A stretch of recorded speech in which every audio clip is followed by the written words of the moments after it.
kodwa inguKrestu ngokwakhe phila ngaphakathi kwami. Nxa uvuka kunye nathi sinobomi. Amen. Then ke ngoku kunyanzeleka into yobana ngaba le nto ngoyenziwe nguYesu ngenxa yethu mayifike kuthi kwenzela siyikholwe, ngoba xa siyikholwa amandla wayo ayaqala. Ngoba ungekayikholwa awungeke wabone amandla wale nto yenziwe nguYesu. Ungekayikholwa uzohamba uyongxengxeza kwibhokhwe. Ungekayikholwa uzohamba uyongxengxeza emaxhantini. Ungekayikholwa uzohamba uyavuma ukufa, kodwa wena ngophilileyo. Bathi xa uyikholwa amandla wayo angena kuwe ngaphakathi, afike kumoya ubufile, afike ukhuphe ufake umoya omtsha, ube sisidalwa esitsha. IBhayibhile ukuba ubani ukuKrestu usisidalwa esitsha. Hallelujah. Amen. Yona leyo ngokusinikezwe umyalezo ongxamisekileyo uba khawulezani niyoxelela abantu le nto ndiyenzile. Uthi hambana manoshumayela iindaba ezilungileyo kulo lonke. Abakholiweyo nimabhaptizeke, abangakholwayo sele begwetyiwe. Amen. Then ke ngoku kwafika ilizwi ke ngoku kuwe losindiso. Eli lizwi losindiso liphethe yonke le nto yenziwe nguYesu apha kulo.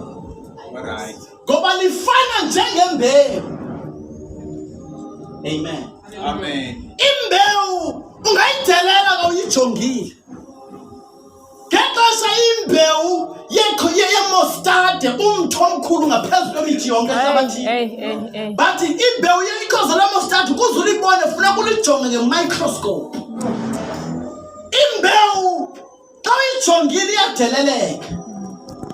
But yonke into edingwa ngumthi neziqhamo zawo ivalelwe kule mbewu. So ilizwi likaThixo linjalo, liphethe kulo amandla wokuproducer le nto lithetha ngayo. Nxa ulamkela le nto lithetha ngayo liyayiproducer kulo. Hallelujah. Amen.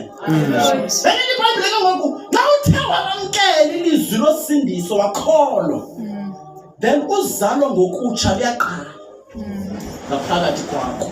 Uvuka umoya wakho ubuselufile, umoya ubusobahlukene noThixo, ube sisidalwa esitsha. Hallelujah. Amen. But ke ngoku lo moya uvusiweyo uyadinga ukuthi unatsharishwe. Amen. Ngoba unganatharishwanga awungeke waxhamla umandla walento uyamkeleyo ivuse umoya wakho ubuselufile.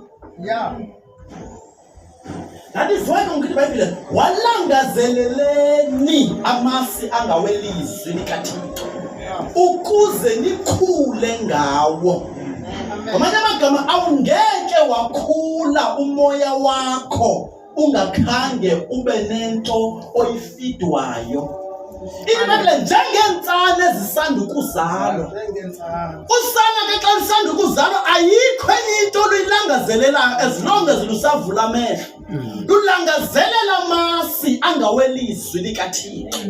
Noma lulele ebusuku uvuka kwalo luphuthaphutha ibele ngoba lufuna iBhayibhile noma silangazelela ilizwi likaThixo ngokunjalo. Ngamanye amagama xa usathuka ekuseni nasebusuku awuphuthaphutha ifowuni for WhatsApp, but uphuthaphutha iBhayibhile qala njengentsana ezisandula ukuzalwa. Ngoba ngawo niza kukhula. Amen. Ngoba xa ilizwi lingangenanga le nto uyamkeleyo ayibinamandla ebomini bakho. Kodwa ingaphandle lakho liyo elinelilawula impilo yakho. Ibe ngathi ke ngoku le nto uyamkeleyo ayinamandla. Ubava abanye besithi hawo uyazenzisa lo besenza into ethile nethile, amjonga wenzani, amjonga uyazenzisa ecaweni. kanti akazenzisi, usindiswe manyani emoyeni wakhe. Umoya wakhe uyangqinelana nomoya kaThixo uba bangabantwana bakaThixo.